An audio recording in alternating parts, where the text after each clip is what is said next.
Top story, something that we're all talking about, is the 1% tax increase.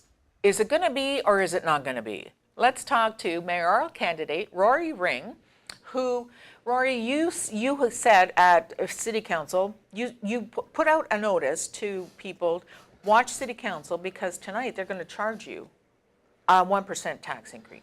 Yeah, you know, and it's something that we really do have to pay attention to, and some of these things obviously tend to fall a little bit under the radar. As you know, my platform, one of the main pillars of that platform is lower taxes, you know, as well as more jobs and a quality of life that we all deserve here in Sault Ste. Marie. And the three are not mutually exclusive. So the focus here being on the tax and how we actually make tax decisions, expenditure decisions, and who really is at the center of these decisions. And my approach is that we really need to be thinking about who's impacted first, and it's actually the citizens that are impacted. You know, and the 1% is really 1% of a levy for on an annual basis. Yes, the expenditures are extended over a period of time. However, it still is paid for by the citizens of Sault Ste. Marie. And we're actually talking about reserves paying for a couple of garbage trucks that are needed by the city. Yeah, I relate to it as, you know, let's say you're running your household and you're always recommended to have a little reserve fund for emergencies. You know, and that can, you know, be set for, it could be a death in the family, it could be medical emergencies. But to use it for operational activities is really something that we should give better consideration to, because those reserves have to be replenished. If you take your household reserve and you spend it on a trip to Mexico, you better put that money back in, because when you have a true emergency, you know, you're really going to need it. So, you know, where are we really making the critical decisions that impact our citizens? And that really is the nature of the argument. You know, we've got 1.6 million being spent out of the waste reserves for technology that could have been secured from a private sector and operated by private sector. We have dump trucks that are being acquired out of the equipment reserve that could be used for, you know, those monies could be used for other things like transit. You know, we have a challenge with our employers getting employees to work and our employees getting to work. So, you know, we need to be, I think, a little more creative in terms of those solutions. So, you know, you add up all those things, and yes, you can say it comes from reserve, but at the end of the day, there's one real source of revenue for the city, and that's the taxpayers. So I think if we have a more conscious decision-making process that really understands the impact, not just in the long term, but also in the short term, I think we can get some better decisioning on these type of matters. Now, in the open letter, you invited the community to watch City Council this past Monday night, to watch for that 1% tax increase. It didn't happen. Yeah, it didn't happen. It was delayed. It was pulled off. You know, we don't know the rationale behind that. Was that because they wanted to go back and have a second look? Because, you know, really what I was implying was that we were not comparing apples to apples. You know, so, and we need to do that. We need to compare apples to apples. So, you know, we think about what those trade-offs are, you know, spending $55,000, saving $55,000, and where do we spend that to the best investment for our citizens? You know, just 2-3 days ago, there's an article in the paper saying that they can't afford to do snow removal for our seniors. You know, and these are people who've been paying taxes, you know, all their life. My platform is trying to lower taxes so that they can stay in their own homes, and these are challenges. You know, these are decisions that we really think, as a council and as leadership of the city, really have to think about ultimately where those impacts are and how do we best serve our citizens in that respect. So it's over the long term. You mentioned over an 8-year period, is it? So there's definitely over an 8-year period where residents can pretty much be guaranteed there will be a tax increase. Well, I mean, obviously, taxes have increased 11% in the last 4 years. You know, my platform is going to be working very hard with council to ensure that we freeze taxes for 4 years. and really get the house in order to make sure that we're spending efficiently. We're looking at really cost-effective measures of how we deliver services. We're benchmarking the city best in class, and not just against other northern communities, but on a global basis. Who is doing what the best possible way to yield the highest value for its citizen? And I call it that return on tax dollar. When we really need to start to focus on understanding when we make an investment, what yield is that to the taxpayer? What economic engine is created if we spend a little bit of money here or a little bit of money there? And how do we prioritize infrastructure investment to generate economic prosperity for the greatest number, and if not all, Saultites? So the city needs a couple of garbage trucks. How would you have gone about it? Well, I think you had a tendering process that had happened, and it just, wasn't one or two.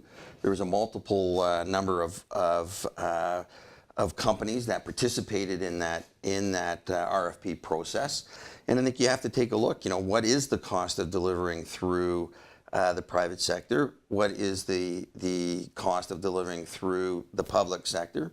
What is the risk associated with private or public? And they did look at the mix, but at the end of the day, the best bang for the buck was if they were to privatize the garbage collection and the leaf and biomaterial. So in my mind, that's a great instance that demonstrates that it's able to do. Now, you have to be very, very careful in terms of how you write the contractual agreement to ensure that we're not getting any escalations in cost, and at the end of that 8 to 10 year period, that again, when you open it up, companies have adopted the latest and invested in the technologies to be more efficient and to process more efficiently. And that's their investment, not the city's investment. We need to reserve, I think, the city's money for the best applications in making life better for our citizens. And that's the economy, that's a quality of life, that's dealing with socioeconomic challenges that we may have, housing needs, a hub trail, the McMeekin. So there's a large list, and where are the priorities of that investment to give the best bang for the buck? Do you think garbage disposal should be privatized in the Soo? There's been a number of studies done. The CD Howe Institute has demonstrated that more municipalities are moving to the privatization of waste and biomaterial disposal. It actually demonstrates too that the type of waste curb removal is expanding into other products, not just number 2 and number 5 plastics, but all plastics, as well as, again, biodegradable materials that include food waste. So, from that perspective, the private sector is used to being innovative, to driving out the envelope, meeting market demand, right? So if your community is demanding food waste recycling, or bio waste recycling, then, the private sector looks to see how they can provide that value, because obviously the private sector is being driven to give more for less. And I think we need to start to think as a city on how we deliver more for less. Now, if it does go to privatization, there's a cost involved with moving it to that, no? Yes. So there'll be, obviously, like anything, there's a cost associated with it. However, we are in a circumstance where that cost is really mitigated because we've already entered into a relationship with GFL to do some of the waste removal services. So that cost, in my mind, would almost be negligible. Do you have a number? I do not. No. I mean, obviously, I'm not. I don't have purview into the right. the inner circle of the finances of the city. Obviously, we've participated in the finance committee, but that has been more from a strategic direction. And however, these are things that council needs to be fully cognizant of. What are the details within the scope of measuring the benefit versus the cost, again associated to the risk to give value. So in your mind, if we went to privatization, there would be absolutely guaranteed no tax increase? I think if you move to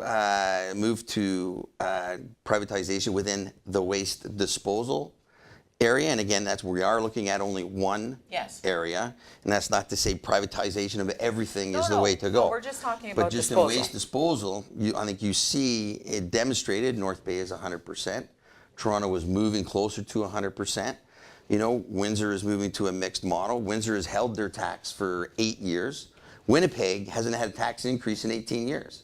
Why are we not asking them how that's done? And is waste disposal part of that? So I think when you start to look at how we drive budget, we need to make sure, again, that we're investing in areas that will help us lower the taxes, like expanding the economic base of Sault Ste. Marie, like expanding the number of citizens that are participating in our economy, like expanding the value of all our assets, whether they be commercial, industrial, or residential. So it's all part, and it does not stand alone. Okay, thank you so much for that information. Certainly hope that we helped you to understand the situation a little bit more. Mayoral candidate for the upcoming municipal election is coming up. Is it going quick for you? Fast and furious, and obviously all my lines are open to any of the citizens of Sault Ste. Marie that wish to discuss this issue. You know, ringformayor@gmail.com, www.ringformayor.ca, and my phone number 989-4804. We'll be watching very closely, Rory. Thank you so much Thank for you very coming in much. today. Appreciate Always it. good to see you. Always a pleasure. Thank you. We'll be back with more news on Top Story right after this.